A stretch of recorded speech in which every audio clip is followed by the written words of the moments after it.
There is a specific kind of silence that falls over a room when a child says something incredibly cruel, and everyone knows they learned it from their parents. It was Christmas Eve. We were sitting in the grand dining room of the family estate. The 12-foot tree was twinkling in the corner. The smell of roast goose and pine needles filled the air. It was picture perfect. Until my 12-year-old nephew, Braden, opened my gift.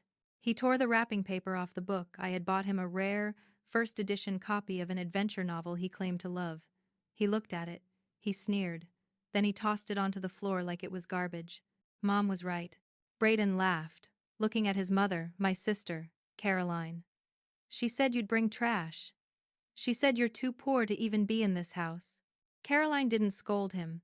She didn't apologize. She just took a sip of her expensive red wine, smirked over the rim of the glass, and said, "Well, honey, truth hurts. Auntie Ava is just visiting.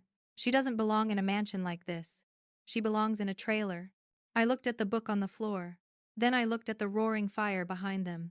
My blood ran cold, colder than the blizzard raging outside.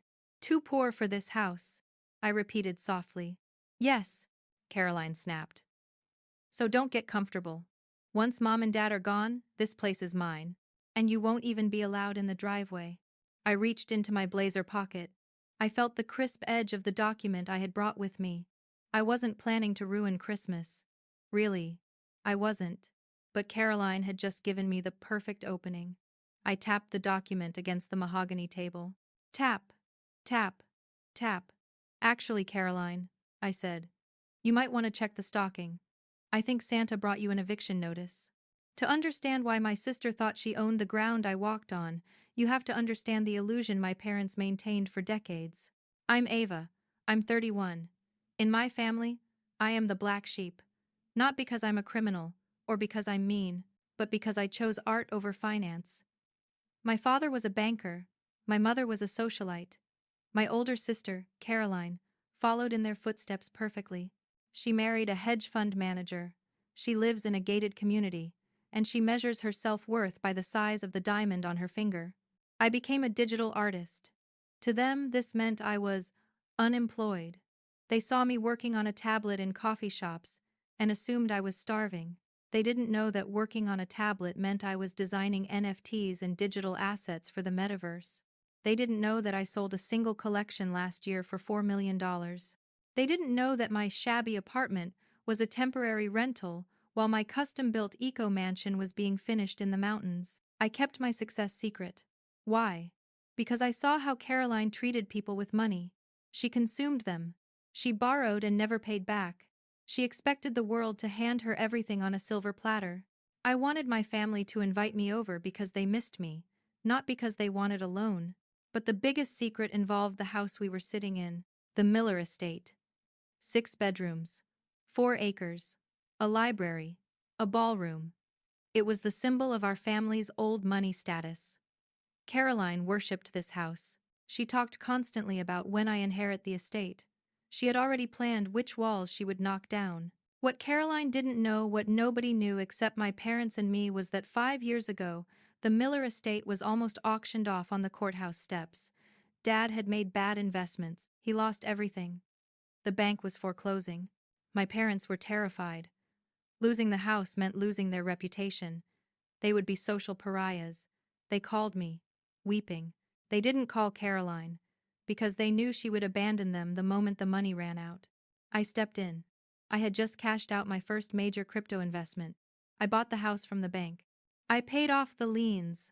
I bought it under a trust. The Phoenix Group. I let my parents stay. I let them keep their dignity. I paid the heating bills, the taxes, the landscaping. The only condition? Caroline never finds out. I didn't want her to know I was the one saving them. I knew it would destroy her ego, and honestly, I just wanted peace. So, for 5 years, I played the poor sister. I listened to Caroline lecture me about financial responsibility. I listened to her brag about how she was going to turn my old bedroom into a walk-in closet for her furs. I bit my tongue until it bled. But this Christmas? The truce was over. Christmas Eve is supposed to be magical. My parents had decorated the house beautifully.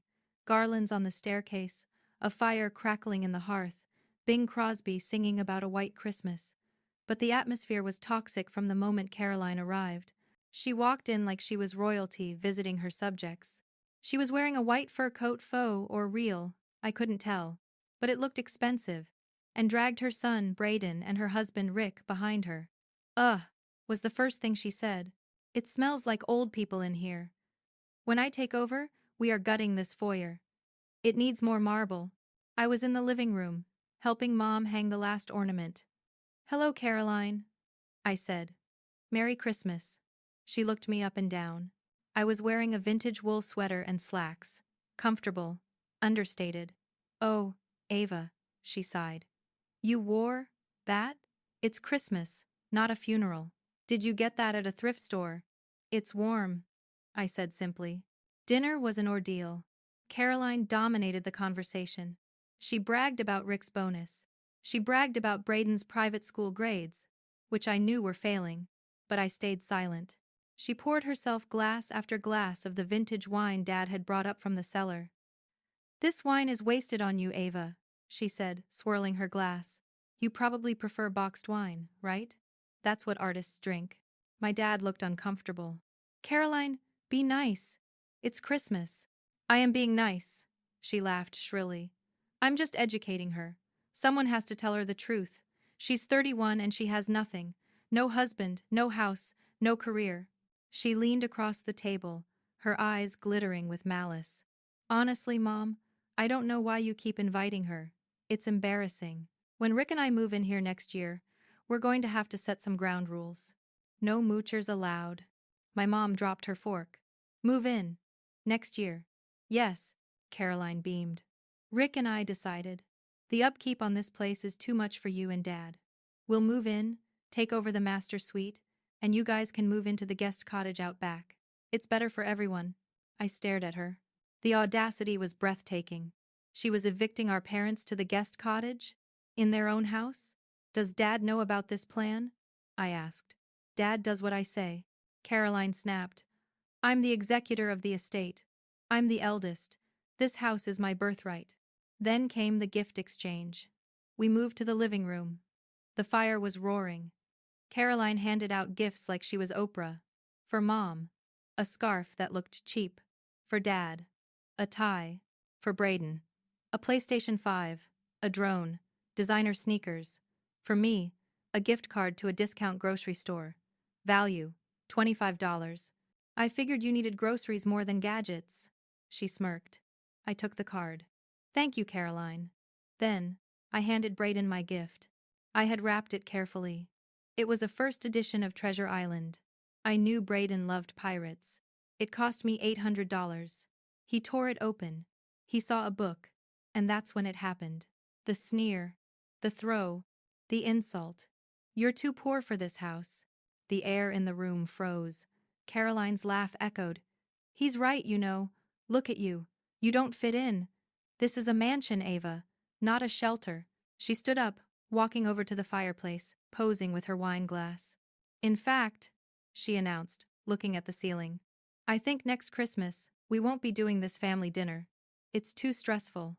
Next year, it'll just be me, Rick, Braden, and Mom and Dad. You can stay in your little apartment, Ava. We'll send you a card. That was it. The final straw. She wasn't just insulting me. She was cutting me out of the family. She was claiming a throne that didn't belong to her. I stood up. I walked over to the table where I had left a thin, manila envelope. I picked it up. You know, Caroline, I said, my voice cutting through her laughter. You talk a lot about your house, your inheritance, your birthright. Because it is, she shouted. I am the success story of this family. You are the failure. I tapped the envelope on the table. Success isn't about how loud you shout, I said. It's about who signs the checks. What is that? She asked, eyeing the envelope. Your resume? Are you asking Rick for a job? No, I said. This is a deed. I opened the envelope. I pulled out the certified document with the blue county seal. I walked over to her. She tried to back away, but she was cornered by the fireplace. Read it, I said. I don't want to read your garbage. She spat. Read it, I commanded. My voice wasn't loud, but it was terrifying. Even Braden stopped playing with his phone. Caroline snatched the paper. She squinted at it, the firelight dancing on the page. Deed of trust, she read aloud, mocking me. Property address, 450 Highland Avenue. Owner, the Phoenix Group. She looked up, confused. Who is the Phoenix Group? Did Dad sell the house to a corporation? She spun around to Dad. Dad, did you sell the house? You promised this was mine. Dad looked at his shoes. I didn't sell it to a stranger, Caroline. Then who is the Phoenix Group? She shrieked. Look at the signature line, Caroline, I said softly. Look at the managing partner. She looked back down at the paper. Her eyes widened. She blinked. She brought the paper closer to her face. Managing partner, she whispered. Ava Miller. She froze. Total, absolute paralysis. No, she gasped. No, that's a fake. You printed this off the internet. It's notarized. I said. It's recorded. You can check the county website right now on your expensive iPhone. But how? She stammered, looking at me like I was an alien. You're poor. You're an artist. I'm a very successful artist, I corrected. I bought this house 5 years ago, Caroline. When Dad went bankrupt, I bought it so they wouldn't end up on the street. I bought it. I pay the mortgage. I pay the taxes. I paid for the wine you're drinking right now. I took a step closer. This roof. I pointed up. Mine. That floor you're standing on? Mine. That guest cottage you wanted to banish Mom and Dad to? Mine. The silence in the room was heavy. Heavy with 5 years of secrets. Braden looked at his mom. Mom? Does she own the house? Shut up, Braden, Caroline snapped. She turned to Rick. Rick, do something. She's lying. Rick, to his credit, was smarter than her. He had pulled out his phone. He was checking the property records. He looked up, his face pale. She's not lying, honey, Rick whispered. It's listed right here. Owner. Ava Miller. Purchase price, $2.5 million. Paid in cash. Caroline dropped the paper. It fluttered to the floor, landing next to the book Braden had thrown. Cash, she choked out. You have. Millions. I do, I said. And I didn't mind sharing it. I didn't mind letting Mom and Dad live here rent-free. I didn't even mind you coming over and eating my food. I picked up the grocery store gift card she had given me. The $25 one. But then you told your son I was too poor to be here. You told me I wasn't welcome in my own home. You threatened to kick my parents out of their bedroom. I snapped the gift card in half. So, here is the new reality, Caroline. You are guests, I said. And you are terrible guests. Ava, please. Mom started to cry. Don't ruin Christmas. I didn't ruin it, Mom, I said gently. She did. I turned back to Caroline. She looked small now. The fur coat looked ridiculous, like a costume on a child. You wanted to kick me out next year, I asked. Well, I'm accelerating the timeline. Get out. What? She gasped. It's Christmas Eve. It's snowing. I know, I said. I drove through it. It's lovely. You can't do this, she screamed. We have presents. We have dinner. Take the presents, I said. Take the goose. I don't care. But get out of my house. You have 15 minutes. Rick, she yelled. Rick shook his head. Caroline, let's just go. You insulted the owner of the mansion. We lost. Caroline started to hyperventilate. The realization was hitting her. The inheritance was gone. The status was gone.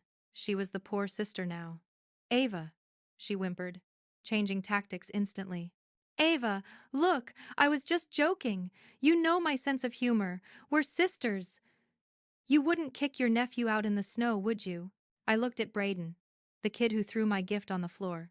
Braden, I said, pick up the book. He scrambled to pick it up. I'm sorry, Aunt Ava. I like pirates. Keep the book, I said. Learn from it. It's about how greed destroys people. I turned back to Caroline. Braden can stay for dessert if he wants. But you? You need to leave. I don't allow bullies in my home. I am your sister, she shrieked. No, I said coldly. You're a moocher. Isn't that the word you used? A moocher who thought she could steal my parents' house. I walked to the front door and opened it. A gust of freezing wind blew in, swirling snow into the foyer. 15 minutes, Caroline, or I call the police and report a trespasser. And believe me, the police in this town know me very well. I donated their new K9 unit. They packed faster than I've ever seen anyone pack. Rick dragged the boxes of gifts out to the car. Caroline cried the whole time, screaming about how I was evil and selfish. She tried to take a bottle of wine with her. I took it out of her hand at the door. "That's for the owners," I said. They drove off into the snowstorm. The house was suddenly quiet. I closed the door. I locked it. I walked back into the living room. Mom and Dad were sitting on the couch looking stunned. "I'm sorry, Mom," I said. But she needed to know. Dad stood up. He walked over to the tree and poured 2 glasses of wine. He handed one to me. "She did," Dad said. "Thank you, Ava, for everything." And, nice sweater. We spent the rest of Christmas Eve in peace. We ate the goose. We watched a movie. It was the best Christmas I've had in years. Caroline has been texting me non-stop for a week. Apologies. Begging. Asking for a loan. I haven't blocked her. I just put her on Do Not Disturb. Because honestly, I'm too busy planning the renovations for the master suite. My master suite. If you enjoyed this holiday roast, hit that like button and subscribe. And remember, be careful who you call poor. They might just be the one holding the deed. Merry Christmas, and see you in the next one.